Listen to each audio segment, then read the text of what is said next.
Hi guys, Nick from Dieselheat here. The purpose of today's video is to talk to you about what to do if your diesel heater, diesel hot water or diesel cooker won't start. So I'm going to make a little video here today to help you fault find your appliance, your diesel appliance, and to either try and get it running, or if you can't get it running, to at least understand why it won't start and work out what to do next. So I'm going to be working with an air heater today. But this video is aimed at cookers, hot water systems or air heaters. Everything I'm going to talk about is general.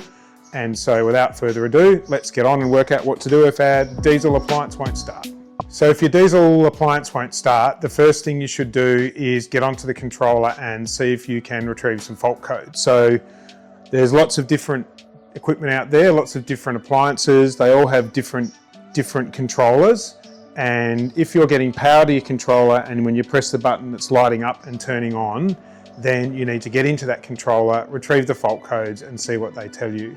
So what you should do now is follow the links which we're putting on the screen and the little details we're showing now on how to get to a page on our website, and that will take you through, for all the different controllers that we sell or support, how to retrieve fault codes on those controllers. So leave this video, go and look at the video on how to retrieve your fault codes, and when you've done that, then come back here and we'll do the next step.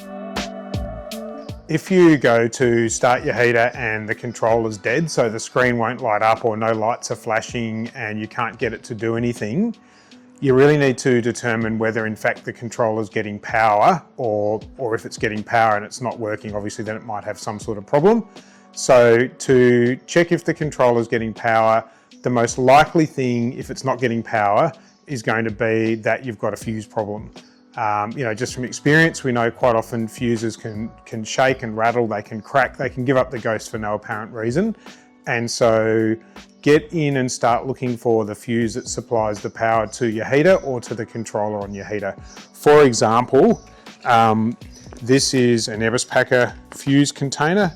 This fuse container normally would contain 3 fuses. This is a new one, so it's not got any in it, but you'll be looking for that in the vicinity of your heater. If you've got a Belief air heater, the fuse container looks like that, and you've got to pop the cap off it and there's a fuse inside it. The one fuse will send power to both units. If you've got a Wallace cooker or Wallace air heater, there's no fuse in the main line. You'll have a fuse that's been installed by the installer. Usually the fuse is in the vicinity of the heater or the vicinity of the battery. So get the fuse container, take the fuse out, and don't just visually inspect the fuse, because often a blown fuse will actually look okay. They can have a tiny crack in them and they'll look okay. I've had countless conversations with people who tell me that they've tested the fuse and the fuse is okay. In fact, it's not. What you need to do is either test the fuse with a multimeter or just replace it with a fuse that's a new one, and then go back to your controller and see if your controller's got power or not. If you've tested the fuse and the fuse is okay and you've put it back and the controller is still not lighting up, the best thing to do then is, all controllers have a little bit of wire on them. This happens to be a Belief controller, but Wallace controllers, Eberspacher controllers, Webasto controllers, they all have a little tail on them, and there's somewhere down inside the wall the controller is going to be joining onto the main heater loom. So when the loom was installed, you'll have this coming up through the wall, and there's somewhere, there'll be a join. So find that join. It'll be in a cupboard or behind the wall or something like that. Sometimes you can pull the controller off the wall and sort of pull it up through the wall. And once you've got the loom coming up, and obviously different heaters will look different, but they're all going to have one thing in common, and that is there's going to be a power supply for the controller coming up with that loom. So in this case of this Eberspacher controller, I've got a red and brown wire. Belief, you'll have a red and black wire, and different brands will have different colors, but 2 of them are going to be power. And what you need to do is get a single most useful tool in this type of exercise, which is a multimeter, and get your multimeter probes, and with the fuse in, carefully probe the connector where the power is, on the power connections, and actually see if you've got voltage coming up the wire. Because it's also possible that even with a good fuse, there might be some damage to the wire somewhere. A rock might have, the wire may be under the floor, a rock might have hit it, and might have damaged the wire, or you might have a loose connection somewhere. We do get heaters apparently not working and there's just a loose connection and there's no power to the controller. So test and see if you've got power at the loom where the controller joins onto the loom. If you've got power there and your controller's not working, then I reckon you probably need a new controller. And so what you should be doing is then give Dieselheat a call, give whoever sold the heater to you a call and talk to them about sending you a replacement controller, and you can get moving from there. So if you've retrieved the fault codes on your heater and you haven't got any fault codes that indicate there's a component failure, nothing like glow plugs or disconnected fuel pumps or anything like that, then the heater is going to attempt to start. And when I say heater, I'm meaning heater, hot water or cooker. So without a component failure, it's going to try and start and it's not starting. So you'll turn it on and it's going to make some noise. It's going to do some things. It may blow some smoke, but it's not going to start. And so in that situation, we need to get in and look at why is it not starting. So there's really three things any diesel appliance needs to run. It needs fuel, it needs air, and it needs enough power to get started. And so what I'm going to run through now is how to check those three things to determine if any of them is the reason why it's not starting. If it's none of those three things, then usually the conclusion is that it needs a service, which means it's gummed up inside, it's done enough operating hours that it's no longer able to get started. It's probably got a lot of carbon or soot in it and it'll need to be serviced. But quite often it can actually be one of those three things. And so with a little bit of work, a little bit of mucking around, you may actually get it fired up and be on your merry way. So if you're trying to turn on your diesel heater, hot water or cooker and it's trying to start and it's not blowing any smoke. So one of the first things to do is look at the exhaust pipe when it's trying to start. So you've turned it on, it's making some noise, you can hear a fan running. Usually it'll be a fan running a little bit fast and then it'll slow down. In some cases you'll hear the ticking of a fuel pump, but a lot of the late model pumps or the newer systems, the pumps are extremely quiet. And so you won't necessarily hear a pump ticking, but a good giveaway if the system's not getting fuel is there'll be no smoke coming out of the exhaust pipe. So that can be an immediate hint that you need to start looking at what's going on with your fuel system. So the very first thing to do is if your fuel tank is an outside fuel tank, either one of those flat black wafer tanks, if you've got a jerry can, if you've been filling up your fuel tank from jerry cans, or if you're out in the outback of Australia and you're getting fuel from service stations that are less busy and less visited, the very first thing to do is actually make sure that your heater is receiving diesel and not water. It is quite common for diesel heater fuel tanks to get a little bit of water in them, and the pickups can be at the very bottom of the tank. And so that first little teaspoon of water that goes into the tank will come down the diesel heater fuel line, and it only takes a teaspoon of water to stop a heater from starting. So if you've got an outside tank, have a look inside it. If it's a jerry can, you can peer into the top. If it's a flat wafer tank on the outside of a caravan or something like that, we strongly recommend that you disconnect the fuel line off the bottom of the tank and drain, get like a little glass Vegemite jar and drain a bit of fuel into that Vegemite jar and have a look at it, and you'll easily see if there's bubbles of water in the bottom of the fuel. If you see water in the fuel tank, we recommend to completely drain it and flush it out, get some nice fresh fuel and then start again. And remember, if you do that, you'll need to start your heater 4 or 5 times for it to suck the water or the contaminated fuel out of the fuel line and suck some fresh fuel in. So change the fuel and then restart the heater 4 or 5 times.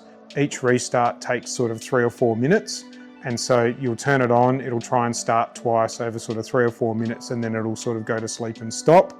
At that point, you turn it on again, give it a few goes, because it could be as simple as just a bit of water in the fuel.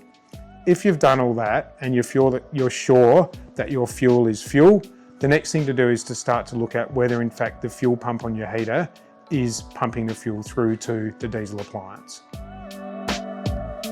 So we've worked out that our diesel is diesel and not water, and our heater's still not starting. What do we need to do? So the first thing to have a look at is whether the heater is smoking out of the exhaust, and if it's not smoking out of the exhaust, this can be an immediate clue that the heater in fact is not getting any fuel. So let's have a look at what it looks like when a diesel heater fuel pump is working properly to help you identify whether your pump is in fact pumping the fuel properly or there's some sort of issue with the pump or the fuel supply to the pump. So I've got our trusty sample heater here. I'm going to take the fuel line off it and just bring it over here on our test stand. Just put a little bit of fuel line in the end of the fuel line, so it's kind of the way you would see it on your system. That's your diesel heater fuel line, and I'll turn it on. So I've turned this heater on. This is a 2.2 kilowatt heater. It has a typical sort of pump that you'll find in a 2.2 or 4 or 5 kilowatt, a water heater. Wallace are a little bit different because the pump is actually built into the appliance, so you're not going to find a Wallace fuel pump like this actually down underneath your caravan. But for all the other appliances, you can easily take the fuel line off the bottom of the appliance and then turn the appliance on and wait for it to go through its start process. So right now this heater, it's spun the fan up quite quickly and then it slowed it down, and it's now running the combustion fan quite slowly. And while it's doing that, it's firing the glow plug. The glow plug's heating up. When it gets to the point where the glow plug is hot enough and it's waited long enough for that to heat up, it'll then start to pump some fuel and attempt to light itself. And that's when we're going to see what the fuel flow looks like out of a normal, typical, healthy pump. So now that we've seen what it looks like for a healthy fuel flow, just to cover off quickly, where do you actually check that? So for an air heater, the fuel connection will be under the floor of your caravan or your RV on the bottom of the heater. So this would be the floor, and you're looking for that fuel line coming into the bottom of your heater, and you'll need to pull it off there and then turn it on and observe the fuel flow or the fuel coming out of the fuel line. For a hot water system, the furnace is on the side of the hot water system. It's usually inside. So again, trace the fuel line. If you can't access it easily there, the fuel pump, which is going to be under the floor, the outlet side of the pump, which is the side that's facing the diesel appliance, pull the fuel line off the outlet of the pump, and that's a great spot to then look for whether it's shooting that little bit of fuel like we just saw as it ticks and as it pulses. So once you've found your fuel pump, you've checked all that, if you're getting a good, strong, healthy fuel flow, you need to move on and check air and power.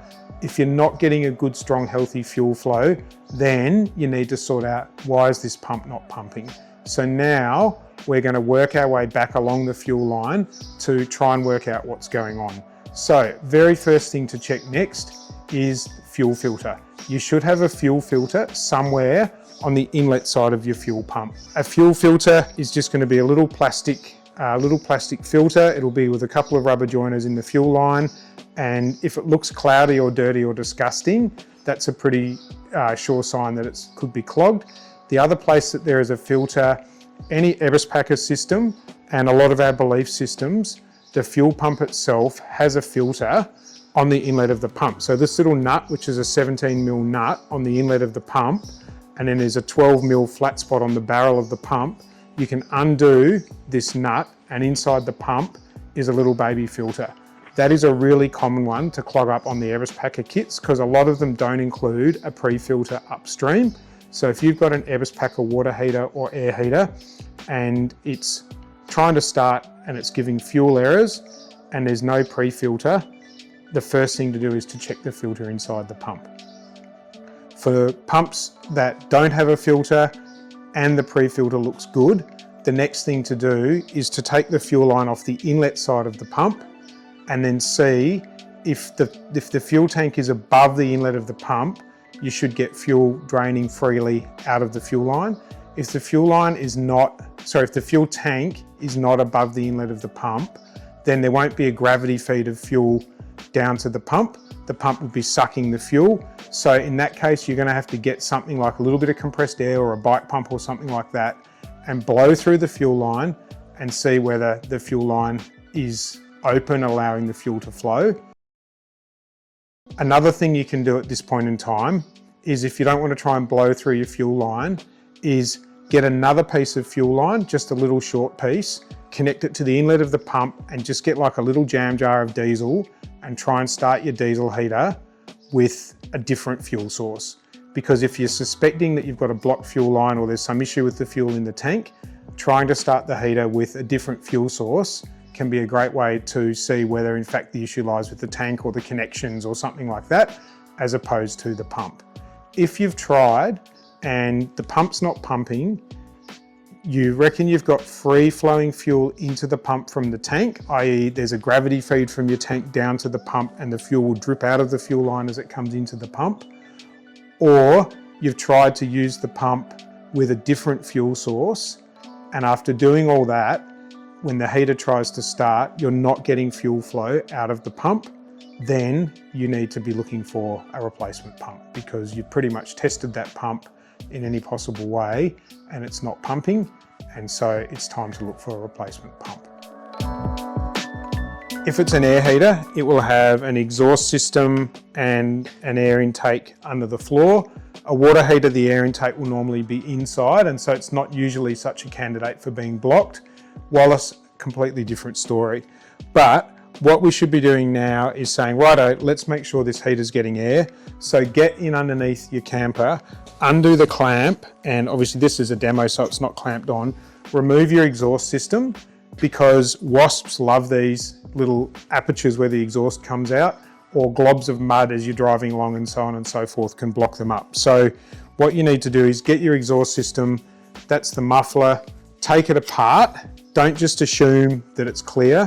If you take it apart and you find a massive amount of soot and muck on the inlet of the muffler, that's a pretty good sign that either it's been obstructed at some stage or the heater requires a service. Either way, leave it all off, straighten it out, run a hose through it, do something, but just make sure it's clear. If you find signs of mud up in your muffler or even on the upstream side of the muffler, that can also be a sign that you've got a mud wasp nest, and they can literally get up the exhaust pipe through the muffler and you can end up with blockages upstream of the muffler. So you need to check everything pretty carefully. If you are finding mud, you're going to need to get on your back and peer up inside the heater, because if there's mud up inside the heater, it may be it's going to need to be stripped down to be started, to get the mud out of it, because it'll be blocking the airflow. So yeah, just be aware the mud wasps, they're very insidious. They can get right inside the heater and make a nest right inside the heater. The same goes for your combustion air intake. Take it off. This is not a filter, it's a silencer in most cases, so it's quite open. There's no gauze or mesh inside it. So you need to take the pipe off this silencer. It's fine to wash them out with water. So, look through your air intake pipe, check this again. Mud wasps love these things. Check it that it's all clear. And then with all that off, then try and start the heater again. If the heater now starts, you can be pretty sure something was blocked in one of those sections of the system. If the heater still doesn't start, we'll rule out airflow. It's getting enough air, so then we're on to checking other things. So you've checked fuel, your heater's getting fuel, you've checked air, there's no obstructions to the airflow, or it's not starting with the intake and exhaust removed. So the final thing to check is this thing getting enough power to start it? It's really important to understand that even though diesel hot water, diesel cooker, diesel air heater, they don't use much power when they're running, just sort of 1 to 2 amps. When they're starting up, there's a glow plug in there, and these things can easily pull 6 or 8 amps, even up to 10 amps if your batteries are a bit low and the voltage is a bit low on your batteries. 10 amps can create quite a lot of voltage drop. Over time, it can also damage fuses, damage wiring, and cause excessive voltage drop. So if your heater is not starting, the very first and most obvious thing to do is check the state of your batteries. If you've got a battery meter, just check that it's saying you've got decent power. By decent power, we're talking, over the mid 12 volts. If you're down to anything in the low 12s before you try and start your heater, your batteries are pretty much already flat, and that could be the issue.